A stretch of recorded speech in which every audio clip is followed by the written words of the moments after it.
বলছি, বাংলাতেই বলছি। এটা শিয়ালদা আদালতের অ্যাডিশনাল ডিস্ট্রিক্ট জাজ ওরফে অতিরিক্ত দায়রা আদালতের প্রথম কোর্ট ঘোষণা করেছেন যে এটা রেয়ারেস্ট কেস এটা নয়, মানে rarest of the rarest case এটা নয়, যার জন্য ডেথ সেন্টেন্স, যেটাকে আমরা ক্যাপিটাল পানিশমেন্ট বলে থাকি, ফাঁসি, সেটা দেয়া হয়নি।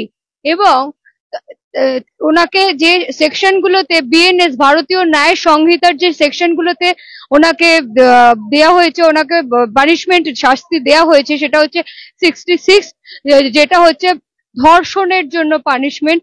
তার জন্য ওনাকে যাবজ্জীবন কারাদণ্ড এবং 50,000 টাকা একটা কম্পেনসেশন একটা দেয়া হয়েছে। এবং আরো দেয়া হয়েছে ওনাকে 64 দেয়া হয়েছে ওনাকে। আর একটা সেকশন ভারতীয় ন্যায় সংহিতার 103 subsection 103 subsection 1, this is the punishment for rape.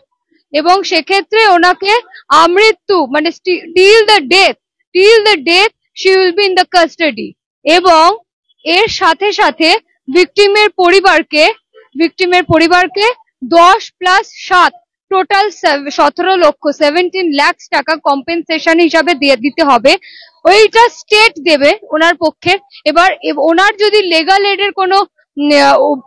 এডের কোনো লয়ার থাকে, তারা সেই ব্যবস্থা করবেন। এবং উনি চাইলে হাইকোর্টে অ্যাপিলটা মানে অ্যাপিলেবল অর্ডার, এটা অ্যাপিলটা নিয়ে যেতে পারেন। ক্যাপিটাল পানিশমেন্ট এখানে দেওয়ার কোনো প্রশ্নই উঠছে না। আর আমাদের মহামান্য আদালতের প্রতি যথেষ্ট ভরসা আছে, আমরা জানি উনি যেটা করছেন ঠিকই করেছেন। 10 লক্ষ না, 10+7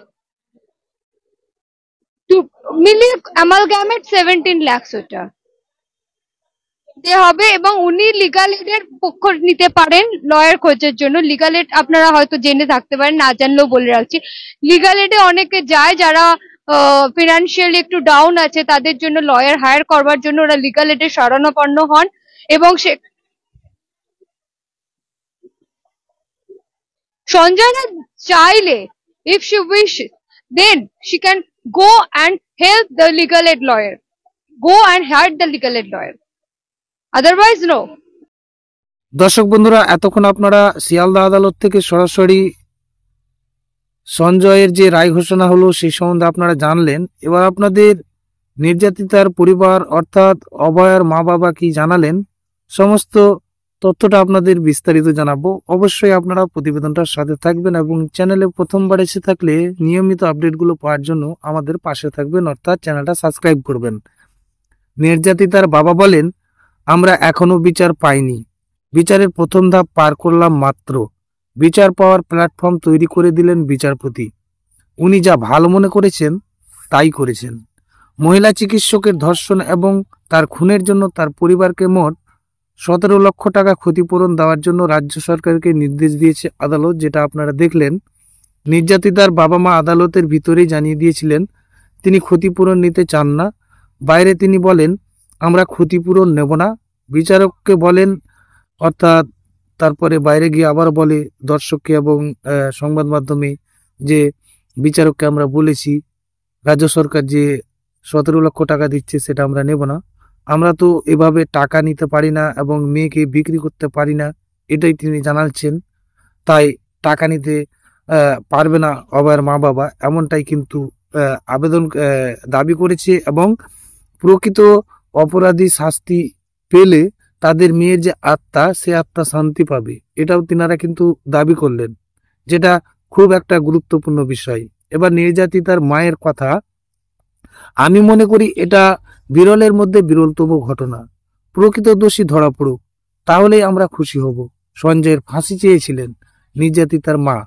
তিনি বলেন, সঞ্জয়ের কিছু চাইনি আমরা, বিচারক যা ভালো মনে করেছেন তাই করেছেন। এটাকে আমরা সিবিআইয়ের ব্যর্থতা হিসাবে দেখছি। সিবিআইয়ের তদন্তে এর আগেও অসন্তোষ প্রকাশ করেছিলেন নির্যাতিতার মা বাবা। এই ঘটনার চার্জশিটে তদন্তকারী সংস্থা একমাত্র সঞ্জয়কে দোষী বলে চিহ্নিত করেছিল। আরজি করের প্রাক্তন অধ্যক্ষ সন্দীপ ঘোষ বা টালা থানার প্রাক্তন ওসি অভিজিৎ মণ্ডলকে তারা গ্রেপ্তার করলেও তাদের বিরুদ্ধে চার্জশিট দিতে পারেনি। নির্যাতিতার মা বাবা আদালতে জানান, একা সঞ্জয়ের পক্ষে এই ঘটনা ঘটানো সম্ভব নয় বলে তাদের মনে হয়। আরও কেউ কেউ এর সঙ্গে জড়িত থাকতে পারেন। সিবিআই এর আরও নিখুঁত এবং বিস্তারিত তদন্ত করা উচিত বলে জানান আদালতে। অর্থাৎ অভয়ার মা বাবার এই ছিল আজকের বক্তব্য।